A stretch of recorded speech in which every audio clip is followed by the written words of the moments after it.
Captain America Brave New World is finally out. It is the latest MCU movie. And it feels like MCU has been having this weird pong match where it's like they release a movie and it's great, and then they release another movie and it sucks, and it's like the fans are like, "Oh, they're back. Oh, they're not back. Oh, they're back. Oh, they're not back." And the last MCU movie was Deadpool Wolverine, which was a critical and commercial success. It was one of the top earning movies of last summer. And so that put a lot of weight on Captain America's shoulders. So all that being said, is Captain America Brave New World good or is it bad? Let's discuss. Alright, so Sam Wilson, played by Anthony Mackie, is the new Captain America, and he is brought in by the president, played by Harrison Ford, and the president asked, Captain America to go on a specific mission, but in the meantime, there's an assassination attempt on the president, and it's up to Cap to find out why and how this happened. So I will say right out the gate, I actually enjoyed this film. Is it like a masterpiece? Is it like the greatest Marvel movie ever? No, but it's a pretty enjoyable, fun, mature, outing for MCU. And if you've been following my channel for a while, you know how important mood and atmosphere and tone, whatever you want to call it, how important that is to me. Yes, directing is important. Yes, the acting is important. Yes, the writing is important. But the mood and feel of a film is what I latch onto in terms of my enjoyment. And the thing I love about this movie is that, all of the main Captain America films, with the exception of the first Captain America, they all have a different tone than the rest of the MCU movies. Most MCU movies are very lighthearted, they're charming, they're fantastical, but the mainline Captain America films are a little more grounded, and I would say a little more mature. They feel like 1970s, spy espionage films. And, I'm not the first person to say that. Obviously, we've all been saying that. And I think that's why we get enjoyment from these films, because they do feel so different. And Captain America Brave New World continues that trend. And I personally prefer the more grounded, more mature, tone than I do like the quirky, silly MCU films. Doesn't mean I don't like them. I think they're fun to watch. But if I was to pick one, which one I prefer the tone of the main line Captain America films. I mean, hell, look at the last film, Deadpool Wolverine.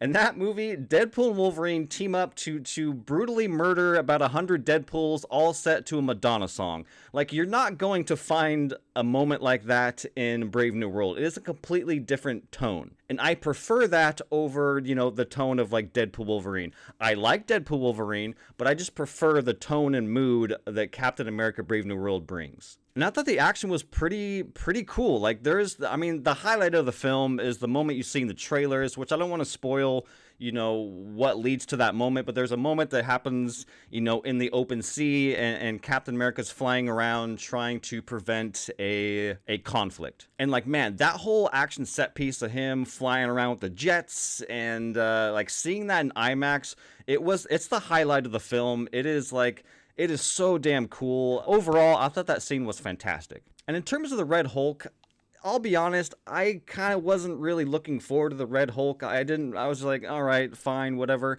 I'm more interested in like the kind of let's unravel the mystery portion of the film than I do like, Red Hulk. And the Red Hulk stuff is fine, I guess. It didn't like blow me away. It's fun for what it is, but like I don't think it's like the highlight of the film. I actually think that the marketing of this film did itself a disservice by showing Red Hulk. I feel like if they would have tried to keep that a secret, the Red Hulk would have been a pretty big moment. If we weren't expecting Red Hulk to be in this movie at all, and watching Harrison Ford transform would have been a pretty fun and cool treat to experience in the theater. But we all knew it was coming, and yeah, it's fine. And I've seen criticisms with the Red Hulk stuff, particularly the fight between him and Cap. A lot of people are saying like it's Red Hulk versus a guy who doesn't have any powers, and it would have been a better moment if Captain America, if Red Hulk could have fought somebody with powers.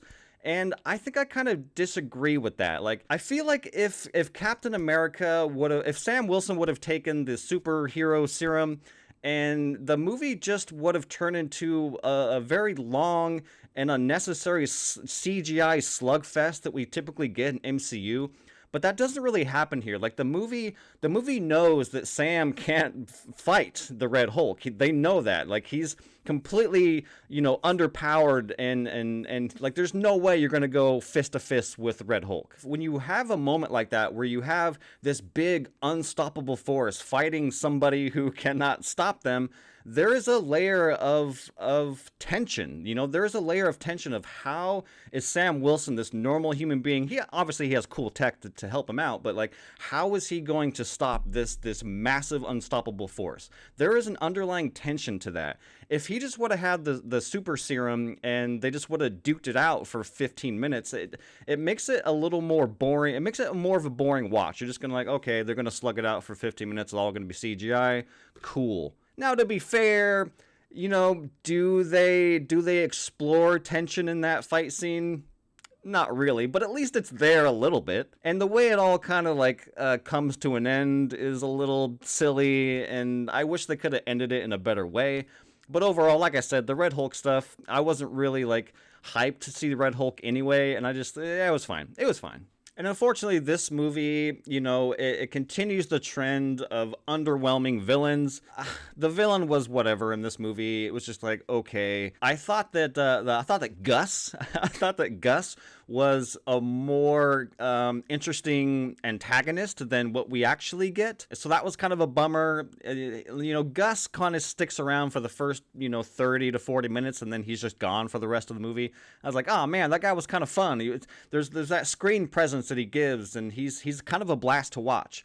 But yeah, the real villain of the movie, I'm not going to spoil who it is, but the real villain is just kind of like, okay, I guess. But yeah, guys, I enjoyed this movie. It may be slow for some people, probably call this boring, but I found it to be pretty enjoyable and pretty engaging film. I like the movie kind of feels small. There's like there's big stakes towards the end, but for the most part, it's pretty small stakes in the grand scheme of the Marvel Cinematic Universe. And I like that. Like, not every MCU movie needs to be a big grand thing that needs to set up the next thing. Like, it's cool to get these smaller stories, these singular stories that are, take their time and not as fantastical, more grounded, more mature. And that's what this movie is. And it has great performances. It has fun action. Overall, yeah, I thought this was a pretty enjoyable film. So, is this movie good? Is it bad? I'm leaning towards good. I think this is a good movie. Again, not a great movie, not a masterpiece, not one of the best MCU movies ever made, but good nonetheless. So yeah, guys, I enjoyed Brave New World. I would love to know your thoughts. Did you watch Captain America Brave New World? Do you disagree with me? Did you hate this movie? Is it a waste of time? Let me know in the comments. Did you agree with me? Did you enjoy this one? Let me know in the comments. Thank you so much for watching, and until the next time, I will see you on the next one.